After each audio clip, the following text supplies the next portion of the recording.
At night, Zedin assured them he would take action against the students. When arrived home with him, the whole ride was silent. Then dropped Wan at home and went away. She freshened up and went to the kitchen to prepare with him and to do groceries. Wan told him no one was she would cook and do all the chores. Then Risa said, but Wan didn't listen to him. Now Wan was sitting on the bed blankly staring at the invincible point. Her face was drenched with tears. Wan, what happened? She quickly wiped her face. Nothing, I'm fine, she mumbled, composing herself. Then sat beside her. Is it because of those posters? She shook her head. I don't care about it. Then is it because you are regretting slapping Bella? Wan wiped her tears, but they kept on coming. I regret not hitting her hard. Her cries turned into sobs. She called my mom a prostitute. Dan's heart clenched seeing her state.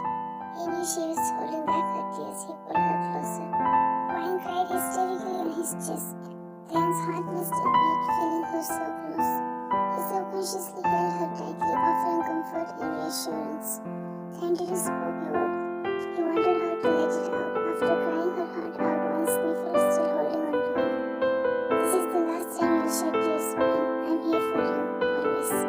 Wan pulled out and rubbed her nose with the back of her hand. I don't have words to thank you, sir. If it was someone else in my place, he wouldn't have trusted me just like this. But I'm not someone else. I'm your husband. He said. Wan stared at him. She felt her heart hammering against her chest. She felt a deep sense of comfort and connection. Wan quickly looked away. Her eyes landed on his shirt. She gasped. Sorry, sir, your shirt. Dan looked down at his shirt and shook his head. It's not a big deal, he said softly. Let's have dinner, I'm hungry. Wan nodded and stood, following him to the kitchen. 1 week later, with the passing time, Wan and Theon began to understand each other's strength and quirks. Wan would tell him how her day went, since the other day no one dared to stare at Wan, not even the teachers. The teachers began to treat her the way they used to, and Wan knew Theon might have said something to them.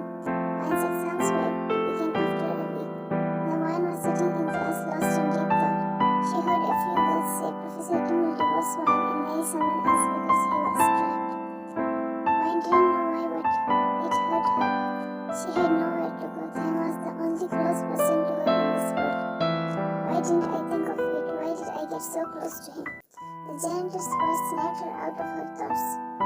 Miss Wan, Professor Kim has called you to his office. Wan nodded and stood, thinking why he would be calling her. She made her way to Theon's office and knocked on the door. Wan entered, hearing coming. Sir, you wanted to see me? She asked as soon as she entered. Theon looked at her and nodded. Yes, close the door. I want to talk to you about something. Wan closed the door. He held her hand and made her sit on the chair while he stood behind her. Wan passed him a confused gaze. I don't know how you would feel or react after seeing this. It might hurt you, but I am certain you will be unhappy. He said and passed her his phone. Wan stared at him with a questioning gaze. Theon nodded, assuring her. Theon played a video. As the video went on, Wan's eyes widened. The video ended while the phone slipped from her hands. Wan, are you okay? Theon asked, patting her shoulder. Wan stood facing him and nodded. She opened her mouth to speak, but the door opened, revealing Bella. Have some manners, he muttered sternly. Bella glared at Wan, who was glaring back at her. Wan stepped forward and stood in front of Bella. I can't believe you did that. She slapped Bella, taking her off guard. How dare you raise your hand at my daughter? Wan looked up to her father, who was fuming in anger. Wan stared at him blankly. Today she didn't feel any kind of emotions. He stepped forward and raised his hand to slap Wan, but his hand stopped in air. Don't even think of it, father-in-law, that too in my office in front of me. Theon spoke through a clenched jaw, tightening the grip on Mr. Hahn's hand. Wan tugged on Theon's shirt. He looked at her with dark eyes. She shook her head in denial, seeing the pained expressions on her father's face. Theon let out a sigh and released his hand. Mr. Hahn embraced Bella, who was shedding tears, while Arthur also entered. Theon passed them a death stare and picked up his phone. Did you call me to see my daughter being humiliated? Theon passed him the phone, playing the video. Bella's face turned pale, seeing the video. Mr. Hahn looked at her with disbelief. Bella, how could you? He badly whispered.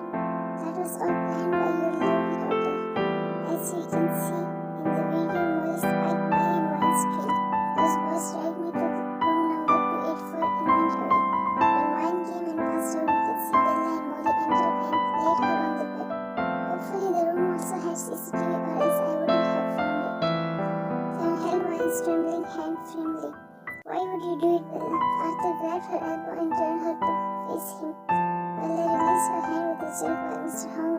useless. Because I hate her. I hate her so much that I wouldn't hesitate to kill her. Bella passed a glare in Wayne's direction.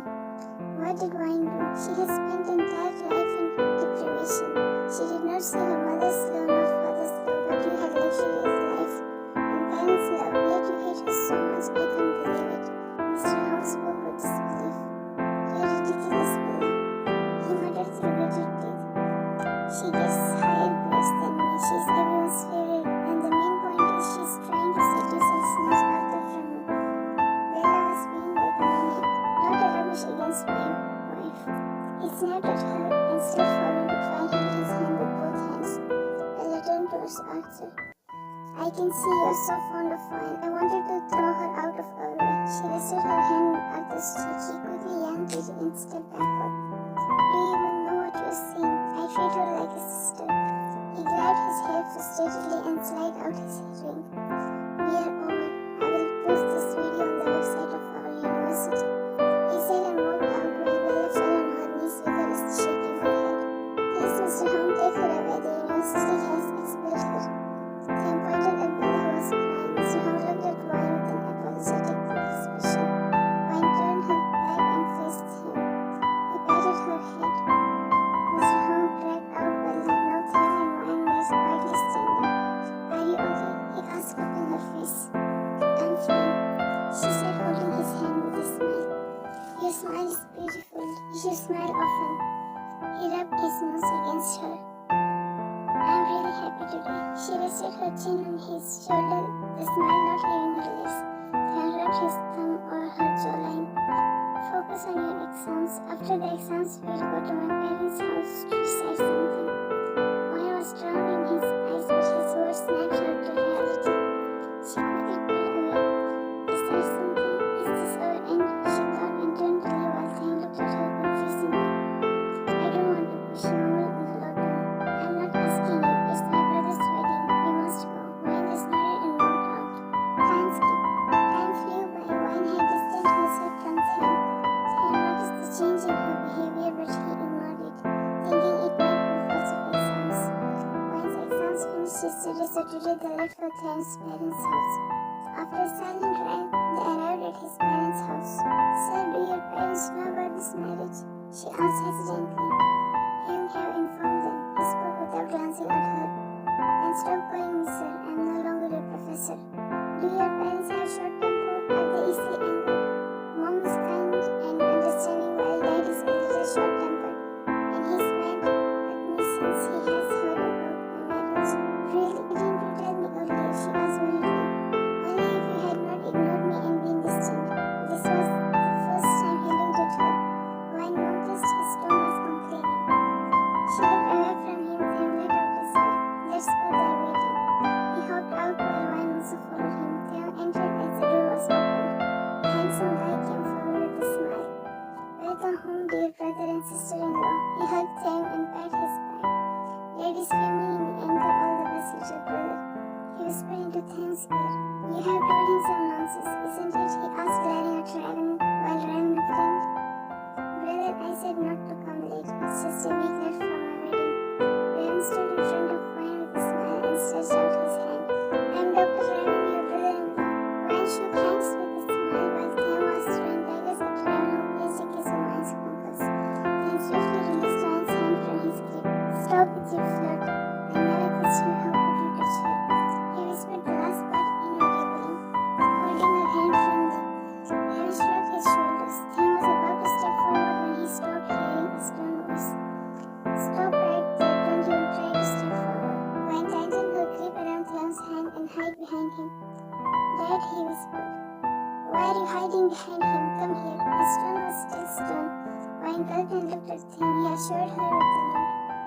Wayne began taking baby steps and stood in front of Mr. Kim with a lower head. Hello, Mr. Kim.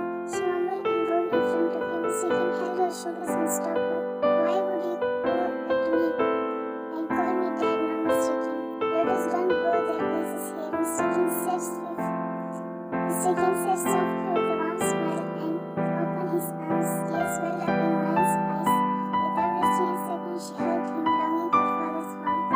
Mr. Kim said, come on, Dad, we scared the shit out of her. He said